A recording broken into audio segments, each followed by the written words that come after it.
Hey, what's happening, gamers? So today's Playback episode is Mega Man 9, and unfortunately, this is the first of many blurry visual reviews with awesome sounding audio.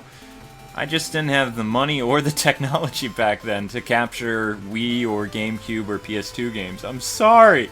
Anyway, Mega Man 9 made a huge impression on me, and this review was done for GotGame.com, and here's a little K-Wing trivia for you. It was the start of my career as a freelancer. Enough banter from me though, folks. On with the old Mega Man 9 review. Enjoy!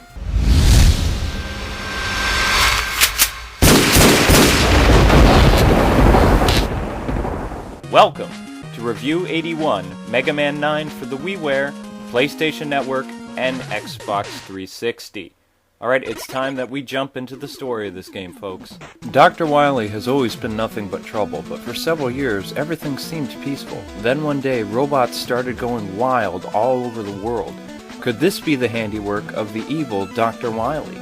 Elsewhere, at Dr. Light's laboratory, Mega Man and the Doctor are watching the TV when all of a sudden a news bulletin interrupts their peaceful afternoon. Dr. Light's robots have gone crazy. Then Wily pirates the broadcast to tell the world it isn't his doing and that Dr. Light is behind this, and that he'll stop Dr. Light for a price. It's up to Mega Man to save the world once again. Concept for this game. The whole point of Mega Man 9 is for Mega Man to clear Dr. Light of all charges and prove that once again, this was Dr. Wily's doing. But before you can actually face Dr. Wily, Mega Man has a lot of work cut out for him. Now, if you're new to Mega Man, and I'm sure a lot of you are, before you can actually fight Dr. Wily, you have to fight 8 Robot Masters. Now, what's great about the Mega Man series is you can choose to fight any Robot Master at any given time, at the level select screen. However, keep in mind that there is a smart way to pick what Robot Masters to fight and when, but I'll talk about that more later in this review. Now, each Robot Master has their own world that you have to travel to. At the very end of the stage is where the Robot Master is lying in wait for the player. Then after finally defeating the Robot Master, Mega Man copies or steals their powers. This is the whole point of the Mega Man series. These weapons that you acquire are very important for later in the game, as to defeat other bosses and to make your way through the game. Moving on to the controls for this game. Since this is an old school style game, you only have to worry about 2 buttons. The 1 button will actually fire, and the 2 button will cause Mega Man to jump. To change weapons or bring up the pause menu, hit the plus button. Since this is a classic NES style game, the Wiimote is tailor-made for this game. Talk about a perfect match. Using different weapons is really what makes this game a lot of fun and easier to play too. And that, ladies and gentlemen, is what the Mega Man games, at least the classic ones, have always been about. Alright, time for the design for this game. The old NES Mega Man games boasted some of the best level design of the golden years of gaming. Mega Man 9 is no different. Still, if Mega Man 9 released back in the 90s, it easily would have been the best game on the NES, with level design that would make Return of the Joker jealous. Anyway, the developers really wanted to go back to Mega Man's roots with the 9th game in the series. What's amazing is how big of a strength this tends to be for this game. Although I still hear a lot of 360 and PS3 gamers complaining that the game is 8-bit instead of 3D like the new Bionic Commando game. However, there is just something about this game's design that is so appealing to old school gamers like me. I have no beef that this game is 8-bit, and my favorite boss stage is Magma Man stage. Time for the music and sound for this game. Part of the charm of the Nintendo Entertainment System games back in the day was their amazing music. Mega Man 9 is no slacker in that department either, folks. It's almost like you're transported back to the late 1980s, but in a good way. I actually liked all the music in this game, and I am really looking forward to the musical arrangement CD later this year. Until then, I do have Tornado Man's theme on my MP3 player. I absolutely love that song. The Wily stages, they're not too bad either. Alright, moving on to the history for this game. Hard to believe it's been 21 years since the public first met the Blue Bomber on the Nintendo Entertainment System in 1987. Man, those were the days. I mean, if you were a Mega Man fan, that is, like almost every year a new Mega Man game would hit the NES. Okay, so some of them may not be considered the cream of the crop, but they're all pretty great games. Well, with the exception of Mega Man 8, that is. Unless you're playing it on the Sega Saturn. See? 1998 was the last official Mega Man game in the canon. 10 years later, Mega Man 9 did come out, but this is not to be confused with Mega Man and Bass, which is a continuation of Mega Man 8, but it's not Mega Man 9. Anyway, Mega Man 9 almost feels like a continuation of Mega Man 2. I mean, look at the comparison here. You see Metal Man here, and then boom, here comes Tornado Man, but the background is pretty much the same thing. And that's not saying that copying Mega Man 2 is a bad thing, because Mega Man 2 was an amazing Mega Man game. And Mega Man 9 is just as fun and practically as hard as Mega Man 2. I mean, that's something. The box art was a throwback to the first Mega Man games in the US. Here you can see what the game would have looked like if it actually came out in 1987. That was made by Capcom, by the way. Now, Mega Man 9 offers lots of content like challenges, rankings, time attack, and downloadable content. That's right, folks, in October, you can play as Proto Man, the same crew who actually brought us Mega Man 2, 3, 4, and 5 made Mega Man 9.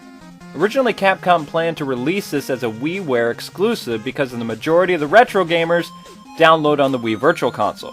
But in July, they said Sony and 360 would be getting it too. New to the original series is a Robot Master female, Splash Woman. She's a mermaid and has the coolest weapon in the game, the Trident. Now, Mega Man 9 feels like the Mega Man games of old in every single detail, from the gameplay, graphics, music, and the difficulty. Still, if you really want to play this game the way Capcom made it, then you will have to download it for your Nintendo Wii for 1,000 Wii points. Then sit back and relax and let the nostalgia wave take over. Long live 8-bit games! Time for the tips and strategies for this game. Since most people are saying that Splash Woman's stage is the hardest when it's not, I will teach you guys how to conquer it no sweat. First off, never ever go right. You will die every time. You can't use the rush coil either, it doesn't work. Instead, go left. Even though it looks like you can't make it, take a leap of faith and just jump! See how easy that was?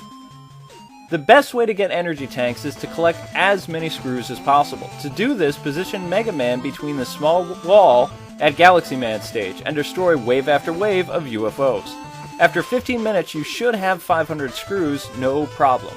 Plus, if you use the Jewel Shield, you'll cut your time in half and kill more enemies.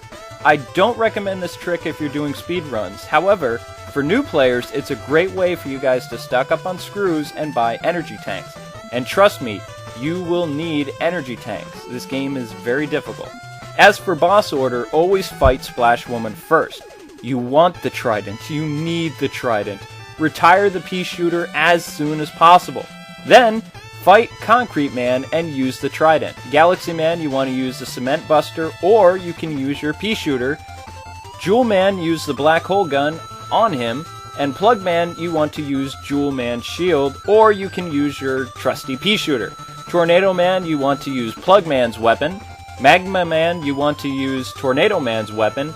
And Wasp Man, you want to either use Magma Man's weapon, the Trident, pea shooter, or the cement block. This should make the game a breeze for you guys now. Off to Wily's to kick butt. Just remember not to leave the Wily Road screen. You will have to start at Wily Stage 1, so stock up on E-Tanks and whatever else before going to Wily World. The best weapons in this game are as follows: the Jewel Shield, the Trident of Power as I like to call it, and the Cement Gun, but the only problem with the Cement Gun is you don't get any items after killing people with it. Alright, time for the bad aspect.